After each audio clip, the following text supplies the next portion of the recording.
ಎಸಿನ ನಮ್ಮ ಕರ್ನಾಟಕ ವಾಹಿನಿ ಯಾವುದೇ ರೀತಿಯಾದಂತ ಸುದ್ದಿಗಳನ್ನ ಸದ್ದಿಲ್ದಲೆ ಮಾಡೋದು ಇಲ್ಲ. ಮತ್ತೆ ಹಾಗೆ ಆ ಒಂದು ಸದ್ದಿನ ಮದ್ದು ಆ ಸೂಕ್ತ ಇಲಾಖೆಯ ಅಧಿಕಾರಿಗಳಿಗೆ ಸಿಡಿದೆ ಇರೋದಿಲ್ಲ ಅನ್ನೋದಕ್ಕೆ ಮತ್ತೊಂದು ಉದಾಹರಣೆ. ಪಾವಗಡದಲ್ಲಿ ಒಂದು ವಸತಿ ನಿಲಯದಲ್ಲಿ ಎಲ್ಲಾ ರೀತಿಯಾದಂತ ಮಕ್ಕಳಿಗೆ ಸಿಗಬೇಕಾದಂತಹ ಸೌಲಭ್ಯಗಳು ವಂಚಿತ ಆಗಿದ್ದಂಥದ್ದು ನಾವು ನಿಮಗೆ ಸುದ್ದಿಯನ್ನ ಬಿತ್ತರಿಸಿದ್ವಿ. ದೊಮ್ಮತ್ತಮರಿ ಒಂದು ವಸತಿ ನಿಲಯದ ವಿಚಾರವನ್ನ. ಈಗ ದೊಮ್ಮತ್ತಮರಿ ವಸತಿ ನಿಲಯದ ಮಕ್ಕಳಲ್ಲಿ ಒಂದು ರೀತಿಯಲ್ಲಿ ಸಂತಸ ಮೂಡಿರುವಂಥದ್ದು ಕಾರಣ ನಮ್ಮ ಕರ್ನಾಟಕ ವಾಹಿನಿ. ಇದ್ರ ಬಗ್ಗೆ ಸಹ ಒಂದು ಬ್ರೇಕಿಂಗ್ ಇದೆ ನೋಡಿ.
ಟಿವಿಯ ಬಿಗ್ ಇಂಪ್ಯಾಕ್ಟ್ ಸ್ಟೋರಿ. ಸರ್ಕಾರದ ಸವಲತ್ತುಗಳನ್ನ ಮಕ್ಕಳಿಗೆ ನೀಡದೆ ವಂಚಿಸ್ತಾ ಇದ್ದಂತಹ ವಾರ್ಡನ್ ಸುದ್ದಿ ಬಿತ್ತರಿಸಿದಂತಹ ಕೆಲವು 48 ಗಂಟೆಗಳಲ್ಲಿ ಹೆಚ್ಚಿದ್ದಂತಹ ಪರಿಶಿಷ್ಟ ಪಂಗಡದ ಅಧಿಕಾರಿಗಳು ಈಗ ಹಾಸ್ಟೆಲ್ಗೆ ತಾಲೂಕು ಅಧಿಕಾರಿ ಯಮುನಾ ನಾಗಭೂಷಣ್ ಭೇಟಿ ನೀಡಿ ಪರಿಶೀಲನೆ ನಡೆಸಿದ್ದಾರೆ. ಇದು ಸುದ್ದಿ ಬಿತ್ತರಿಸಿದ ಕೆಲವು 48 ಗಂಟೆಗಳಲ್ಲಿ ಹೆಚ್ಚಿದ್ದಂತಹ ಪರಿಶಿಷ್ಟ ಪಂಗಡದ ಅಧಿಕಾರಿಗಳು ಹಾಸ್ಟೆಲ್ಗೆ ಈಗ ತಾಲೂಕು ಅಧಿಕಾರಿ ಯಮುನಾ ನಾಗಭೂಷಣ್ ಭೇಟಿ ನೀಡಿ ಪರಿಶೀಲನೆ ನಡೆಸ್ತಾ ಇರುವಂತದ್ದು. ಪಾವಗಡ ತಾಲೂಕಿನ ದೊಮ್ಮತ್ತಮರಿ ಗ್ರಾಮದ ಪರಿಶಿಷ್ಟ ಪಂಗಡದ ಹಾಸ್ಟೆಲ್ ಇದು. ಸರ್ಕಾರದ ಸೌಕರ್ಯ ನೀಡದ ಬಗ್ಗೆ ಮಕ್ಕಳಿಂದ ಮಾಹಿತಿಯನ್ನ ಪಡೆದಂತಹ ಯಮುನಾ ಅವರು ಈಗ ತಕ್ಷಣ ಕೆಲವೊಂದು ಸೌಕರ್ಯವನ್ನು ಒದಗಿಸಿ ಮಕ್ಕಳ ಸಮಸ್ಯೆ ಬಗೆಹರಿಸುವ ಭರವಸೆಯನ್ನ ಈಗ ನೀಡಿರುವಂತದ್ದು.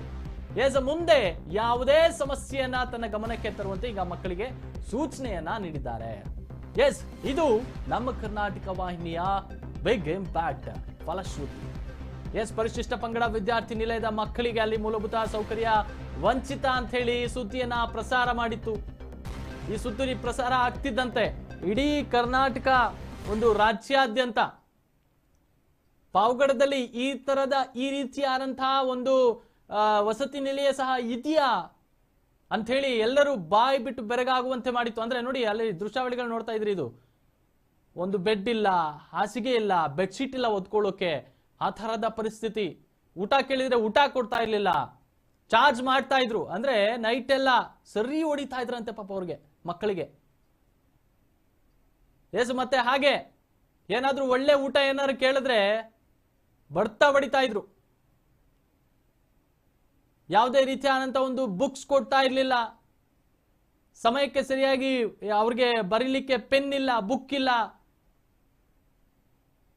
ಈ ತರದ ಅನೇಕ ಸಮಸ್ಯೆಗಳು. ಅಂದ್ರೆ ಆ ಒಂದು ವಸತಿ ನಿಲಯದಲ್ಲಿ ಏನೆಲ್ಲ ಸಿಗ್ಬೇಕಿತ್ತು ಯಾವುದೂ ಸಹ ಸಿಗ್ತಾ ಇರ್ಲಿಲ್ಲ. ಇಷ್ಟೆಲ್ಲ ಆಸ್ಪತ್ರೆಗೂ ಸಹ ಅವ್ರನ್ನ ಕರ್ಕೊಂಡು ಹೋಗ್ತಾ ಇರ್ಲಿಲ್ಲ ಮಕ್ಕಳನ್ನ. ನೇರವಾಗಿ ಆ ಮಕ್ಕಳು ನಮ್ಮ ಕರ್ನಾಟಕ ವಾಹಿನಿ ಮುಂದೆ ಬಂದು ತಮ್ಮ ಹೇಳಿಕೆಗಳನ್ನ ನೀಡಿದ್ರು, ತಮ್ಮ ಆರೋಪವನ್ನ ಮಾಡಿದ್ರು. ಎಷ್ಟರ ಮಟ್ಟಿಗೆ ನಮಗೆ ಇಲ್ಲಿ ಟಾರ್ಚರ್ ಆಗ್ತಾ ಇದೆ, ಯಾವ ರೀತಿಯಾಗಿ ಇಲ್ಲಿ ನಮ್ಮನ್ನ ಸಾಕ್ತಾ ಇದ್ದಾರೆ, ಯಾವ ರೀತಿಯಾಗಿ ಒಂದು ವಸತಿ ನಿಲಯದಿಂದ ನಮಗೆ ಅನುಕೂಲಗಳು ಸಿಗ್ತಾ ಇದೆ ಅನ್ನುವಂಥದ್ರ ಬಗ್ಗೆ ತುಂಬಾ ಬೇಸರವನ್ನು ವ್ಯಕ್ತಪಡಿಸಿದ್ರು. ಈಗ ಅದೇ ರೀತಿಯಾಗಿ ಪರಿಶಿಷ್ಟ ಪಂಗಡದ ವಿದ್ಯಾರ್ಥಿ ನಿಲಯದ ಮಕ್ಕಳಿಗೆ ಮೂಲಭೂತ ಸೌಕರ್ಯ ವಂಚಿತ ಎಂಬ ಸುದ್ದಿ ಪ್ರಸಾರ ಅಂತ ಕೆಲವೇ ಗಂಟೆಗಳಲ್ಲಿ ಈಗ ತಾಲೂಕಿನ ಅಧಿಕಾರಿ ದಿಢೀರ್ ಭೇಟಿ ನೀಡಿ ಅಲ್ಲಿ ಮಕ್ಕಳೊಂದಿಗೆ ಮಾಹಿತಿಯನ್ನು ಪಡ್ಕೊಂಡು ತಾಲೂಕು ಅಧಿಕಾರಿ ಯಮುನಾ ನಾಗಭೂಷಣ್ ಅವರು ಈಗ ಪಾವಗಡ ತಾಲೂಕಿನ ದೊಮ್ಮತ್ಮರಿ ಗ್ರಾಮದ ಹಾಸ್ಟೆಲ್ ಮಕ್ಕಳಿಗೆ ಮೂಲಭೂತ ಸೌಕರ್ಯ ವಂಚಿತ ಎಂಬ ಶೀರ್ಷಿಕೆಯಡಿ ಪ್ರಸಾರವಾಗಿದ್ದಂತಹ ಸುದ್ದಿಯನ್ನ ನೋಡಿ ಇಂದು ಭೇಟಿ ನೀಡಿ ಅಲ್ಲಿನ ಮಕ್ಕಳಿಗೆ ಆ ತಕ್ಷಣಕ್ಕೆ ಏನು ಸೌಲಭ್ಯಗಳು ಬೇಕಿತ್ತು ಅದನ್ನ ಲಘು ಸೌಲಭ್ಯಗಳನ್ನ ಅಲ್ಲೇ ಒದಗಿಸಿ ಬಾಕಿ ನಿಮಗೆ ಏನೇ ಬೇಕಂದ್ರೂ ನನಗೆ ನೇರವಾಗಿ ಸಂಪರ್ಕ ಮಾಡಿ ಅಂತ ಹೇಳಿ ಧೈರ್ಯವನ್ನ ತುಂಬಿ ಹೋಗಿದ್ದಾರೆ. ಇಲ್ಲಿ ಪಂಗಡದ ಪರಿಶಿಷ್ಟ ಪಂಗಡದ ತಾಲೂಕು ಅಧಿಕಾರಿಯಾದಂತಹ ಯಮುನಾ ನಾಗಭೂಷಣ ದೊಮ್ಮತ್ಮರಿ ಗ್ರಾಮಕ್ಕೆ ಭೇಟಿ ನೀಡಿ ಅಲ್ಲಿ ಪರಿಶಿಷ್ಟ ಪಂಗಡದ ವಸತಿ ನಿಲಯದ ಮಕ್ಕಳಿಗೆ ಸರ್ಕಾರದ ಸೌಕರ್ಯದ ಬಗ್ಗೆ ಮಾಹಿತಿಯನ್ನ ನೀಡಿಲ್ಲ ಎಂಬುದರ ಬಗ್ಗೆ ಮಕ್ಕಳೊಂದಿಗೆ ಮಾಹಿತಿಯನ್ನ ಪಡ್ಕೊಂಡು ಅಲ್ಲಿ ತಕ್ಷಣ ಮಕ್ಕಳಿಗೆ ಸರ್ಕಾರದಿಂದ ಬಂದಂತಹ ಕೆಲವೊಂದು ಸವಲತ್ತುಗಳನ್ನ ತಕ್ಷಣವೇ ನೀಡಿ ಅಲ್ಲಿ ಮಕ್ಕಳಿಗೂ ಒಂದು ರೀತಿಯಲ್ಲಿ ಉತ್ತಮ ವಿದ್ಯಾಭ್ಯಾಸವನ್ನ ಮಾಡಬೇಕು, ಯಾವುದೇ ವಿಚಾರವಾಗಿ ಅನಾನುಕೂಲ ಕಂಡು ಬಂದ್ರೆ ತಕ್ಷಣ ನನ್ನ ಗಮನಕ್ಕೆ ತನ್ನಿ ಅಂತ ಹೇಳಿ ನಿಮ್ಮ ಸಮಸ್ಯೆಯನ್ನ ಖಂಡಿತವಾಗಿಯೂ ಬಗೆಹರಿಸ್ತೇನೆ ಅಂತ ಹೇಳಿ ಈಗ ಮಕ್ಕಳೊಂದಿಗೆ ಮಾಹಿತಿಯನ್ನ ಪಡ್ಕೊಂಡಿದ್ದಾರೆ.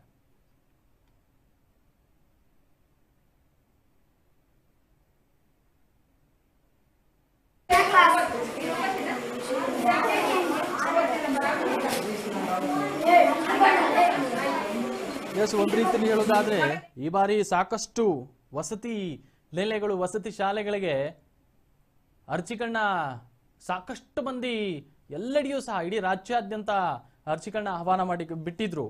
ಅದೇ ರೀತಿಯಾಗಿ ಎಕ್ಸ್ಪೆಕ್ಟೇಷನ್ಗಿನ ಜಾಸ್ತಿ ಈ ಬಾರಿ ಹಲವು ವಸತಿ ನಿಲಯಗಳಿಗೆ ಒಂದು ಅಡ್ಮಿಷನ್ಸ್ ಕೇಳಿ ಬಂದಿತ್ತು. ಅದೇ ರೀತಿಯಾಗಿ ಯಾಕೆಂದ್ರೆ ಎಲ್ಲಾ ರೀತಿಯಂತ ಒಂದು ಸವಲತ್ತುಗಳು ಸರ್ಕಾರಿ ಶಾಲೆಯಲ್ಲಿ ವ್ಯಾಸಂಗ ಮಾಡ್ತಿರುವಂತಹ ಎಲ್ಲ ಮಕ್ಕಳಿಗೆ ಒಂದು ರೀತಿಯಲ್ಲಿ ಬಹಳ ಉಪಯೋಗಕರವಾದಂತಹ ಒಂದು ಯೋಚನೆ ಅದು.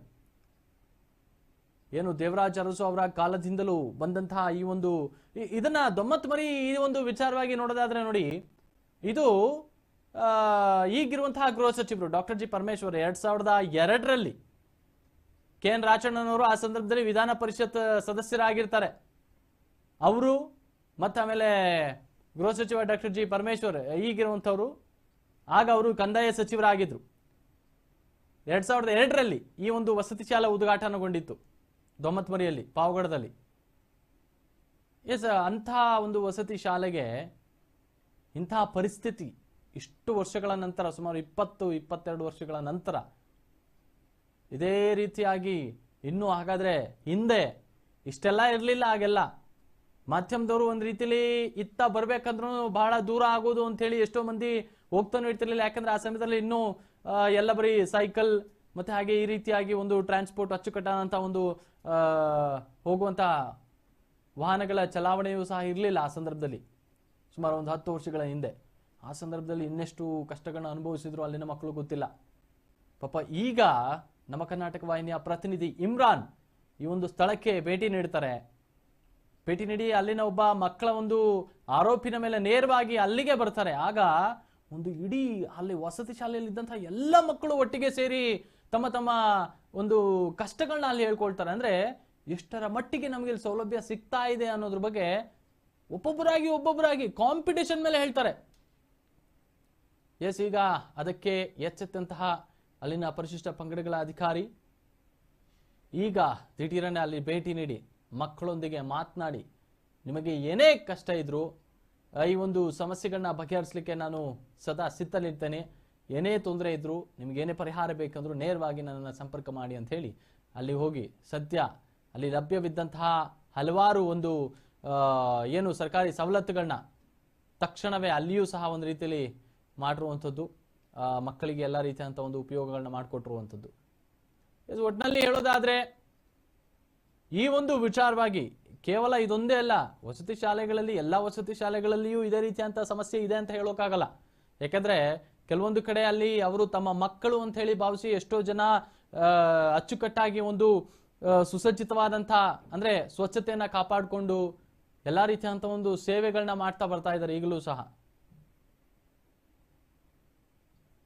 ಇದ್ರ ಬಗ್ಗೆ ಮತ್ತಷ್ಟು ಮಾಹಿತಿಯನ್ನ ನೀಡಲಿಕ್ಕೆ ನಮ್ಮ ಪಾವಗಡದ ಪ್ರತಿನಿಧಿ ಇಮ್ರಾನ್ ಸಂಪರ್ಕದಲ್ಲಿದ್ದಾರೆ. ಇಮ್ರಾನ್, ಹೇಳಿ ಹಾಗಾದ್ರೆ ಇಲ್ಲಿನ ವಸತಿ ನಿಲಯದ ಮಕ್ಕಳ ಸಂತೋಷ ಎಷ್ಟರ ಮಟ್ಟಿಗೆ ನಿಮಗೆ ಕಣ್ಣಿಗೆ ಕಟ್ಟಿತ್ತು ಅದು ಅಂತ? ಯಾಕಂದ್ರೆ ಒಂದ್ ರೀತಿಯಲ್ಲಿ ಅವ್ರಿಗೆ ಇವತ್ತು ಹಬ್ಬದ ವಾತಾವರಣ ಏರ್ಪಟ್ಟಿರುತ್ತೆ. ಯಾಕಂದ್ರೆ ಇಂತಹ ಸೌಲಭ್ಯಗಳು ನಮ್ಮ ಹಾಸ್ಟೆಲ್, ನಮ್ಮ ವಸತಿ ನಿಲಯದಲ್ಲಿ ಈಗಲೂ ಸಿಗ್ತಾ ಇತ್ತಾ ಅನ್ನುವಂತಹ ಆಶ್ಚರ್ಯಚಕಿತರಾಗುವಂತಹ ಘಟನೆಗಳು ಏನಾದ್ರು ನಡೀತಾ? ಎಷ್ಟರ ಮಟ್ಟಿಗೆ ಅವರು ಧನ್ಯವಾದಗಳನ್ನ ತಿಳಿಸಿದ್ರು ನಮ್ಮ ಕರ್ನಾಟಕ ವಾಹಿನಿಗೆ ಅಂತ? ಇಲ್ಲ, ಈಗ ಮನೆ ನಡೆದಂತಹ ಒಂದು ಆ ವಸತಿ ನಿಲಯದ ಒಂದು ಸಮಸ್ಯೆ ಬಗ್ಗೆ ಸ್ಪಂದಿಸಿದಂತಹ ತಕ್ಷಣವೇ ಆ ಒಂದು ತಾಲೂಕು ಅಧಿಕಾರಿಯಾದಂತಹ ಯಮುನಾ ಅವರು ತತ್ಕ್ಷಣ ರಾತ್ರಿ ವೇಳೆಯಲ್ಲಿ ಅಲ್ಲಿ ಹೋಗ್ಬಿಟ್ಟು ಮಕ್ಕಳ ಒಂದು ಸಮಸ್ಯೆಗಳನ್ನ ಆಲಿಸಿರೋದು ಅವರಿಗೆ ಒಂದು ಧನ್ಯವಾದ ಹೇಳ್ಬೇಕು. ಯಾಕಂದ್ರೆ ಇಂಥ ಒಂದು ಯಾವುದೇ ಇಲಾಖೆ ಅಧಿಕಾರಿಗಳಿರ್ಬೋದು, ಆ ಒಂದು ಸಮಸ್ಯೆಗಳ ಮಾಧ್ಯಮಗಳಲ್ಲಿ ಬಂದಂತಹ ಸಮಯದಲ್ಲಿ ತಕ್ಷಣ ಒಂದು ಹೋಗಿ ಸ್ಪಂದಿಸಿದಾಗ ಆ ಒಂದು ಭಾಗದ ಜನಗಳಿಗೆ ಎಲ್ಲೋ ಒಂದು ಅಧಿಕಾರಿಗಳು ಕೆಲಸ ಮಾಡ್ತಾವ್ರೆ, ಇಂಥ ಒಂದು ಸಮಸ್ಯೆಗಳು ಗೊತ್ತಿಲ್ಲದೆ ರೀತಿಯಲ್ಲಿ ಒಂದು ಮಾಧ್ಯಮಗಳಲ್ಲಿ ಬಂದಂತಹ ಸಮಯದಲ್ಲಿ ಹೋಗಿ ಒಂದು ಸ್ಪಂದಿಸಿದಾಗ ಬಹಳಷ್ಟು ಅವ್ರಿಗೂ ಪ್ರಶಂಸೆ ವ್ಯಕ್ತಪಡಿಸ್ತಾರೆ ಅಂತ ಹೇಳ್ಬಿಟ್ಟು ನಾನು ಹೇಳಕ್ ಇಷ್ಟಪಡ್ತೀನಿ. ಯಾಕಂದ್ರೆ ತಾಲೂಕಿನಲ್ಲಿ ಬಹಳಷ್ಟು ಸಮಸ್ಯೆಗಳು ಇಂತಹ ಒಂದು ಮಾಧ್ಯಮಗಳಲ್ಲಿ ಬಂದಾಗ ಕೆಲವೊಂದು ಹೋಗುನು ಮತ್ತೆ ಅದ್ರ ಬಗೆಹರಿಸೋದು ನೋಡಿರಲ್ಲ. ಬಹಳಷ್ಟು ಇಲಾಖೆಗಳನ್ನ ನೋಡಿದ್ವಿ ನಾವು. ಯಾಕಂದ್ರೆ ಈ ಶುದ್ಧ ನೀರು ಘಟಕಗಳು ಇರ್ಬೋದು, ಬಹಳ ಸುದ್ದಿಗಳು ಆದ್ರೂ ಸಹ ಆ ಸ್ಥಳಕ್ಕೆ ಭೇಟಿ ನೀಡಿರುವುದಿಲ್ಲ. ಈಗ ನಾವು ಯಾಕಂದ್ರೆ ದಿನನಿತ್ಯ ಕೆಲವೊಂದು ಈಗ ಶುದ್ಧ ನೀರು ಘಟಕ ಪ್ರತಿದಿನ ಬೇಕಾದಂತಹ ಅಂತ ಒಂದು ಸುದ್ದಿ ಮಾಡಿದಾಗ ಅಲ್ಲಿ ಹೋಗಿ ಸ್ಪಂದಿಸಲ್ಲ ಅಂತಂದ್ರೆ ಎಷ್ಟರ ಮಟ್ಟಿಗೆ ಅಧಿಕಾರಿಗಳು ಕೆಲಸ ಮಾಡ್ತಾರ ಅಂತ ಇಲ್ಲಿ ನೋಡ್ಬೇಕು. ಬಟ್ ಇದು ಒಂದು ವಸತಿ ನಿಲಯದ ಸುದ್ದಿ ಮಾಡಿದ ತಕ್ಷಣ ಅವರು ಮಹಿಳಾ ಅಧಿಕಾರಿ ಹೊಸದಾಗಿ ಬಂದಿದ್ರು, ಅವ್ರ ಇನ್ನ ಕೇವಲ 3 ದಿನ ಆಗಿತ್ತು ಬಂದು. ಅಂತದ್ ಅಂತ ಹೇಳಿದ್ರೆ ಹೋಗಿ ಸ್ಪಾಟಿಗೆ ಮಕ್ಳಿಗೆ ಒಂದು ಆಲಿಸಿ, ನಿಮ್ಮ ಸಮಸ್ಯೆ ಏನೇ ಇರ್ಲಿ ಯಾವುದೇ ವೇಳೆಯಲ್ಲಿ ನನ್ನೊಂದು ಕರೆ ಮಾಡಿ ನಿಮ್ಗೆ ಒಂದು ಸಮಸ್ಯೆ ಆಲಿಸ್ತೀನಿ ಅಂತ ಹೇಳ್ಬಿಟ್ಟು ಯಮುನಾ ಅವ್ರ ಮೇಡಮ್ ಅವರು ಒಂದು ಗಮನ ಹರಿಸಿದ್ದಾರೆ. ಮತ್ತೆ ತತ್ಕ್ಷಣ ಮಕ್ಕಳಿಗೆ ಬೇಕಾದ ಒಂದು ಮೂಲ ಸೌಕರ್ಯ ಏನು ತತ್ಕ್ಷಣ ಬೇಕೋ ಆ ಒಂದು ಕೊಟ್ಟು ಒಂದು ವ್ಯವಸ್ಥೆ ಮಾಡಿದ್ದಾರೆ. ನಾವೊಂದು ಹೇಳೋದೇನಂತಂದ್ರೆ ಆ ಸುದ್ದಿಗೆ ತತ್ಕ್ಷಣ ಹೋಗಿ ಸ್ಪಂದಿಸೋದಲ್ಲ, ಅಲ್ಲಿ ಒಂದು ವಸತಿ ನಿಲಯದ ಕೊಠಡಿಗಳನ್ನು ಎಲ್ಲಾ ಒಂದು ಶುದ್ಧ ಕರಿಸ್ಬೇಕು. ಯಾಕಂದ್ರೆ ಅಲ್ಲಿ ಬಹಳಷ್ಟು ಸ್ಮೆಲ್ ಬರ್ತಾ ಇತ್ತು, ಅದನ್ನ ಒಂದು ಸ್ವಚ್ಛತೆಗೊಳಿಸ್ಬೇಕು. ಎಲ್ಲಾ ಒಂದು ಶುದ್ಧ ನೀರ್ ಘಟಕ ಇದಾವೆ, ಎಲ್ಲಾ ಒಂದು ಸ್ವಚ್ಛತೆ ಮಾಡಿ ಹೊಸದ ಮಾದರಿಯಾಗಿ ಮಾಡ್ಬೇಕು ಅನ್ನೋದು ನಮ್ಮ ಒಂದು ಉದ್ದೇಶ ವಾಹಿನಿದು. ಓಕೆ, ಹಾಗಾದ್ರೆ ಈಗ ಎಲ್ಲಾ ಸೌಲಭ್ಯಗಳು ಸಹ ಮಕ್ಕಳಿಗೆ ಸಿಗುವಂತಹ ಸಾಧ್ಯತೆ ಇದೆಯಾ ನೀವು ನೋಡೋದ್ರ ಮಟ್ಟಿಗೆ?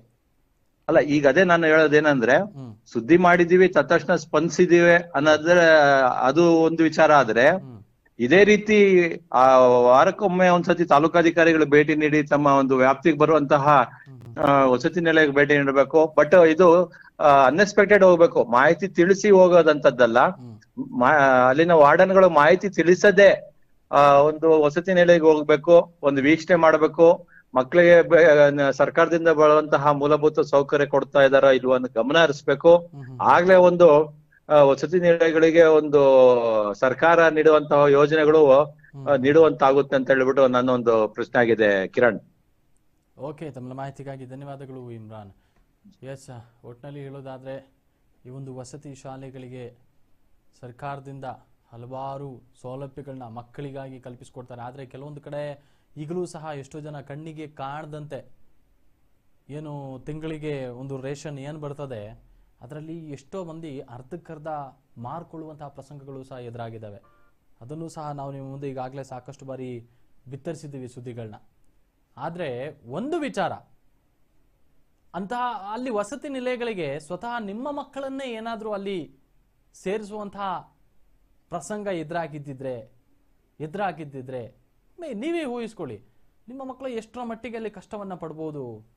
ಕೆಲವೊಬ್ಬರಿಗೆ ಹೇಗಿರುತ್ತೆ ಅಂದ್ರೆ ಕಣ್ಣಿಗೆ ಕಂಡ್ರೂ ಸಹ ಅದನ್ನ ಹೇಳ್ಕೊಳ್ಳುವಂತಹ ಪರಿಸ್ಥಿತಿಯಲ್ಲಿ ಇರೋದಿಲ್ಲ. ಎಸ್ಸಿನ ಅಲ್ಲಿನ ತಹಸೀಲ್ದಾರ್ ನಾಗರಾಜ್ ಅವರು ನಮ್ಮ ಸಂಪರ್ಕದಲ್ಲಿದ್ದಾರೆ. ಸರ್ ನಮಸ್ಕಾರ. ತ್ಯಾಗರಾಜ್ ಅವರು. ಎಸ್ ಸರ್, ಇದು ಪರಿಶಿಷ್ಟ ಪಂಗಡಗಳ ವಸತಿ ನಿಲಯದ ಒಂದು ಏನು ಮಕ್ಕಳಿಗೆ ಯಾವುದೇ ರೀತಿಯಂತಹ ಸೌಲಭ್ಯಗಳು ಸಿಗ್ತಾ ಇರಲಿಲ್ಲ, ವಂಚಿತ ಅಂತ ಹೇಳಿ ನಾವನ್ನ ಸುದ್ದಿನ ಬಿತ್ತರಿಸಿದ್ವಿ. ಈಗ ಅಲ್ಲಿ ಪರಿಶಿಷ್ಟ ಪಂಗಡಗಳ ಅಧಿಕಾರಿ ಭೇಟಿ ನೀಡಿದ್ದಾರೆ.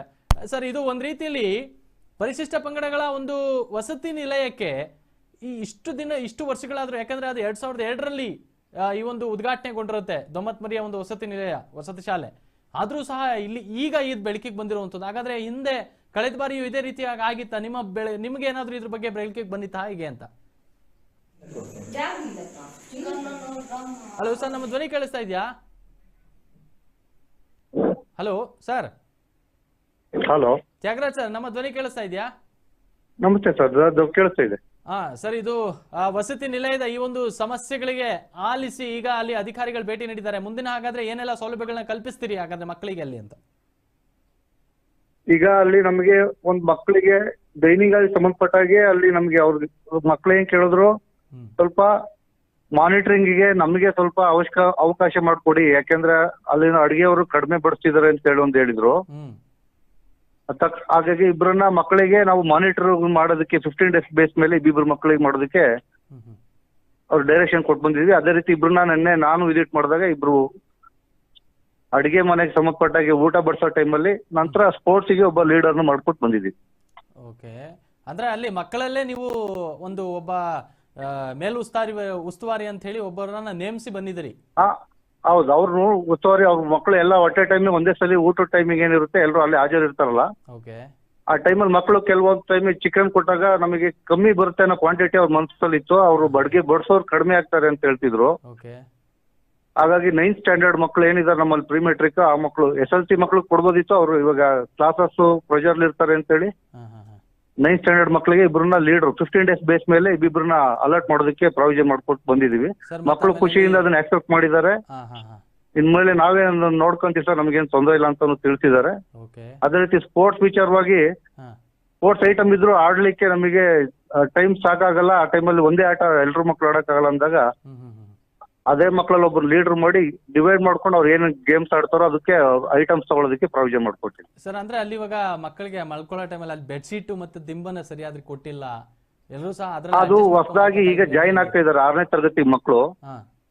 ಆ ಮಕ್ಕಳಿಗೆ ಈಗ ಫಸ್ಟ್ ಸ್ಟೇಜ್ ಅಲ್ಲಿ ಏನ್ ಬಂದ್ರೆ ಅವ್ರಿಗೆ ಡಿಸ್ಟ್ರಿಬ್ಯೂಟ್ ಮಾಡಿದ್ರು. ಈಗ ರೀಸೆಂಟ್ ಆಗಿ ಅಡ್ಮಿಷನ್ ಆದವ್ರಿಗೆ ಇನ್ನು ಎಷ್ಟು ಜನ ಬರ್ತಾರೆ ನೋಡ್ಕೊಂಡು ಇಶ್ಯೂ ಮಾಡೋಣ ಅಂತ ವೇಟ್ ಮಾಡ್ತಿದ್ವಿ ಅಂದ್ರು. ಬಟ್ ಅದು ಬೇಡ, ಈಗ ಯಾರು ಬರ್ತಾರೆ ಅವತ್ತೇ ಕೊಟ್ಟು ಕ್ಲಿಯರ್ ಮಾಡಿ ಅಂತೇಳಿ ಮೊನ್ನೆನೆ ನಮ್ಮ ತಾಲೂಕು ಅಧಿಕಾರಿ ಭೇಟಿ ನೀಡಿದ ಸಂದರ್ಭದಲ್ಲಿ ಎಲ್ಲ ಇಶ್ಯೂ ಮಾಡ್ತಿದಾರೆ ಅವರಿಗೆ.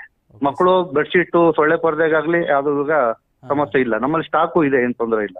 ಓಕೆ ಸರ್, ಇನ್ನೊಂದು ಯಾಕೆಂದ್ರೆ ಅಲ್ಲಿ ಮಕ್ಕಳು ಅಲ್ಲಿ ಇದ್ದಾರೆ ಅಂದ್ರೆ ಮನೆಯಲ್ಲಿ ಅಂದ್ರೆ ಅವರ ತಂದೆ ತಾಯಿಗಳು ಸ್ವಚ್ಛತೆ ಮಾಡ್ತಾರೆ, ಆದ್ರೆ ಅಲ್ಲಿ ಸ್ವಚ್ಛತೆ ಅನ್ನೋದು ಸ್ವಲ್ಪ ಮರೀಚಿಕೆ ಅನ್ನುವಂಥದ್ದು ಅಲ್ಲಿನ ಮಕ್ಕಳು ಹೇಳ್ಕೊಂಡಿರುವಂಥದ್ದು. ಇಲ್ಲಿ ಸರಿಯಾದ ರೀತಿಯಲ್ಲಿ ಸ್ವಚ್ಛಗೊಳಿಸಲೇ ಎಲ್ಲವೂ ಸಹ ಒಂದು ರೀತಿಯಲ್ಲಿ ಅಲ್ಲಲ್ಲೇ ನೀರು ನಿಂತ್ಕೊಂಡಿರೋದು, ಮುಗ್ಗತ್ತಿರೋದು, ಸ್ಮೆಲ್ ಗಬ್ಬು ನಾತ ಹೊಡಿತಂತೆ ಸರ್ ಅಲ್ಲೆಲ್ಲ ಕೊಠಡಿಗಳೆಲ್ಲ. ಇಲ್ಲ, ನಾನು ವಿಸಿಟ್ ಮಾಡೋ ಸಂದರ್ಭದಲ್ಲಿ ಅಡಿಗೆ ಮನೆ ಮತ್ತೆ ಶೌಚಾಲಯ ಎರಡೂ ತಪಾಸಣೆ ಮಾಡಿದಾಗ ಮೊನ್ನೆ ನಮ್ಮ ಅಧಿಕಾರಿ ಹೋಗಿದ್ದಾಗ್ಲೇನೆ ಚೆಕ್ ಮಾಡಿದ್ದಾರೆ. ಆ ಸಂದರ್ಭದಲ್ಲಿ ಏನ್ ಕಂಡು ಬಂದಿತ್ತು ಅದನ್ನೆಲ್ಲ ರೆಕ್ಟಿಫೈ ಮಾಡಕ್ಕೆ ಅವ್ರು ಡೈರೆಕ್ಷನ್ ಕೊಟ್ಟಿದ್ರು. ನಾನು ಹೋದ ಸಂದರ್ಭದಲ್ಲಿ ಕ್ಲೀನ್ ಆಗಿತ್ತು. ಬಟ್ ಅವ್ರು ಹೇಳೋದು ನನ್ ಮಾರ್ನಿಂಗ್ ಈವ್ನಿಂಗ್ 2 ಟೈಮ್ ಕ್ಲೀನ್ ಮಾಡಿಸ್ಕೊಡ್ಲಿ ಅಂತ ಹೇಳಿ ಕೇಳ್ತಾರೆ. ನಮ್ಮಲ್ಲಿ ಲಿಮಿಟೆಡ್ ಏನಿದೆ ಕೆಲಸ ಮಾಡೋದಕ್ಕೆ ಅವರಲ್ಲೇ ನಾವು ಅಡ್ಜಸ್ಟ್ ಮಾಡಿ ಕೆಲಸ ತಗೋಬೇಕು. ಅದನ್ನ ಅವ್ರಿಗೆ ಇಂಟ್ರೆಸ್ಟ್ ಮಾಡಿ ಒಬ್ರನ್ನ ಮಾರ್ನಿಂಗ್ ಈವ್ನಿಂಗ್ 2ಕ್ಕೂ ಅವ್ರಿಗೆ ವ್ಯವಸ್ಥೆ ಮಾಡ್ಕೊಟ್ಟಿದ್ವಿ. ಓಕೆ ಸರ್, ಇದು ಒಂದು ರಿಕ್ವೆಸ್ಟ್, ಯಾಕಂದ್ರೆ ಇದೊಂದೇ ವಸತಿ ನಿಲಯ ಅಲ್ಲ, ಪಾವಗಡ ವ್ಯಾಪ್ತಿಯಲ್ಲಿ ಬರುವಂತವು ಸಾಕಷ್ಟು ಬರ್ತವೆ. ಎಲ್ಲಾ ವಸತಿ ನಿಲಯದಲ್ಲೂ ಒಮ್ಮೆ ನೀವು ಒಂದು ವಿಸಿಟ್ ಹಾಕಿದ್ರೆ ನಿಜವಾಗ್ಲೂ ಎಲ್ಲರೂ ಎಚ್ಚೆತ್ಕೊಳ್ತಾರೆ. ಒಂದ್ ರೀತಿಲಿ ಮುಂದಿನ ದಿನಗಳಲ್ಲಿ ಯಾರು ಸಹ ಈ ತರದ ಲೋಪಗಳು ಎಸ್ಕೋದಿಲ್ಲ, ಮಕ್ಕಳಿಗೆ ಒಂದ್ ರೀತಿಯಲ್ಲಿ ಧೈರ್ಯ ಇಲ್ಲ. ಅದಕ್ಕೆ ನಾವು ಅವ್ರಿಗೆ ಇಂಟಿಮೇಷನ್ ಕೊಡ್ದಲೇನೆ ನಾನು ಹಾಸ್ಟೆಲ್ಗೆ ಹೋಗಿದ್ದಾಗಿತ್ತು. ನಾನು ಅವ್ರಿಗೆ ವಾರ್ಡನ್ಗೂ ಇಂಟಿಮೇಷನ್ ಇರ್ಲಿಲ್ಲ ಅಥವಾ ತಾಲೂಕು ಆಫೀಸರ್ಗೂ ಇರ್ಲಿಲ್ಲ. ಡೈರೆಕ್ಟ್ ಆಗಿ ನಾವು ಈವ್ನಿಂಗ್ ಮಕ್ಕಳು ಶಾಲೆಯಿಂದ ಬರೋ ಟೈಮಿಗೆ 4:15 5 ಗಂಟೆ ಆ ಟೈಮ್ ಮಕ್ಕಳು ಶಾಲೆಯಿಂದ ಬರೋ ಮುಂಚೆನೆ ಅಲ್ಲಿ ಹೋಗಿ ಒಂದ್ಸಲ ವೆರಿಫೈ ಮಾಡಿದ್ದಾಯ್ತು. ಮಕ್ಕಳು ಬಂದ ನಂತರ ಅವ್ರ ಹತ್ರ ಸಮಾಲೋಚನೆ ನಡೆಸಿ ಅವ್ರ ಸಮಸ್ಯೆಗಳನ್ನ ಆಲಿಸಿದ್ದು ಆಯ್ತು. ಈಗ ಏನಿದೆ ಅವ್ರು ಕರೆಕ್ಟ್ ಆಗಿ ಸಮಸ್ಯೆ ಬರದ ಹಾಗೆ ಮುಂದುವರ್ಸ್ಕೋಬೇಕು, ಅದನ್ನೆಲ್ಲ ಅವ್ರ ಮಕ್ಕಳ ಕಡೆಯಿಂದಾನೆ ನಾವು ಅಶ್ಯೂರೆನ್ಸ್ ಕೊಟ್ಟು ಮಾಡ್ತೀವಿ. Okay okay, thank you sir, ತಮ್ಮ ಮಾಹಿತಿಗಾಗಿ ಧನ್ಯವಾದಗಳು. ಎಸ್, ಒಟ್ಟಿನಲ್ಲಿ ಅಲ್ಲಿನ ಪಾವಗಡದ ತಹಸೀಲ್ದಾರ್ ಈಗ ತ್ಯಾಗರಾಜ್ ಅವರು ನೇರವಾಗಿ ಮಾತನಾಡಿದ್ರು. ಎಸ್, ಈಗ ಅವರು ಸಹ ಒಂದು ಭರವಸೆಯನ್ನ ಕೊಟ್ಟಿದ್ದಾರೆ. ಎಸ್, ನಮಗೊಂದು ಇಂಟಿಮೇಷನ್ ಬಂದಿರಲಿಲ್ಲ, ಈಗ ಇದ್ರ ಬಗ್ಗೆ ಸಂಪೂರ್ಣ ಮಾಹಿತಿನ ಕಲೆ ಹಾಕಿ ಅಲ್ಲಿನ ಮಕ್ಕಳಿಗೆ ಏನೆಲ್ಲ ಸೌಲಭ್ಯಗಳನ್ನ ಕಲ್ಪಿಸ್ಕೊಡ್ಬೇಕು ಅದೆಲ್ಲದಕ್ಕೂ ಸಹ ಮುಂದಾಗ್ತೀವಿ ಅನ್ನುವಂತಹ ಭರವಸೆನ ಕೊಟ್ಟಿದ್ದಾರೆ. ಮತ್ತೆ ಹಾಗೆ ಇನ್ನೂ ವಸತಿ ನಿಲಯಗಳು ಸಾಕಷ್ಟಿದಾವೆ ಪಾವಗಡದ ಭಾಗದಲ್ಲಿ. ಮೊರಾರ್ಜಿ ದೇಸಾಯಿ ಮತ್ತೆ ಕಿತ್ತೂರು ರಾಣಿ ಚೆನ್ನಮ್ಮ ಮತ್ತೆ ಇದೇ ರೀತಿಯಾಗಿ ಪರಿಶಿಷ್ಟ ಪಂಗಡಗಳು ಎಲ್ಲ ಒಂದು ರೀತಿಯಲ್ಲಿ ಸಾಕಷ್ಟು ವಸತಿ ನಿಲಯಗಳು ಇರುವಂಥದ್ದು. ಎಲ್ಲದಕ್ಕೂ ಒಮ್ಮೆ ಆದ್ರೂ ಆಗಾಗ ಅಲ್ಲಿನ ಅಧಿಕಾರಿಗಳು ಏನು ಫುಡ್ ಇನ್ಸ್ಪೆಕ್ಟರ್ಗಳು ಇರ್ತಾರೆ, ಹೆಲ್ತ್ ಇನ್ಸ್ಪೆಕ್ಟರ್ಗಳು ಇರ್ತಾರೆ, ಇಲ್ಲ ಅವಾಗವಾಗ ಸ್ವಲ್ಪ ಏನಾದ್ರು ಭೇಟಿ ಕೊಡ್ತಾ ಇದ್ರೆ ಬಹಳಷ್ಟು ಉಪಯೋಗ ಆಗುತ್ತೆ. ಮಕ್ಕಳಲ್ಲಿ ಒಂದ್ ರೀತಿಯಲ್ಲಿ ಧೈರ್ಯ ತುಂಬುವಂತಹ ಕೆಲಸ ಮಾಡ್ದಂಗೆ ಆಗುತ್ತೆ. ಒಂದ್ ರೀತಿಯಲ್ಲಿ ಪರವಾಗಿಲ್ಲಪ್ಪ ನಮ್ಮ ಹಾಸ್ಟೆಲ್ನ ಒಂದು ಗೈಡೆನ್ಸ್ಗೆ ಸ್ವಚ್ಛತೆಯಾಗಿ ಇದೆಯೋ ಇಲ್ವೋ ಇನ್ಸ್ಪೆಕ್ಷನ್ಗೆ ಯಾರಾದ್ರೂ ಬರ್ತಾ ಇರ್ತಾರೆ ಅನ್ನುವಂಥ ಧೈರ್ಯದಲ್ಲಾದ್ರೂ ಇರ್ತಾರೆ. ಇಲ್ಲ ಆದ್ರೆ ನಿಜವಾಗ್ಲೂ ಕುಗ್ಗು ಹೋಗ್ತಾರೆ ಮಕ್ಕಳು.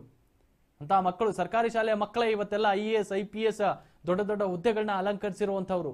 ಅಂಥವ್ರನ್ನ ಇಲ್ಲೇ ಮೊಟಕುಗೊಳಿಸುವಂತ ಕೆಲಸಕ್ಕೆ ಸ್ವತಃ ಸರ್ಕಾರವೇ ಕೈ ಹಾಕ್ತಂತಾಗತ್ತೆ. ಅಂತಹ ಕೆಲಸ ಆಗ್ಬಾರ್ದು ಅಂತ ಹೇಳಿ ನಮ್ಮ ಕರ್ನಾಟಕ ವಾಹಿನಿ ಪದೇ ಪದೇ ರಿಕ್ವೆಸ್ಟ್ ಮಾಡ್ಕೊಳ್ಳುತ್ತೆ ಎಲ್ಲಾ ರೀತಿಯಂತ ಸರ್ಕಾರಿ ಅಧಿಕಾರಿಗಳಲ್ಲಿ.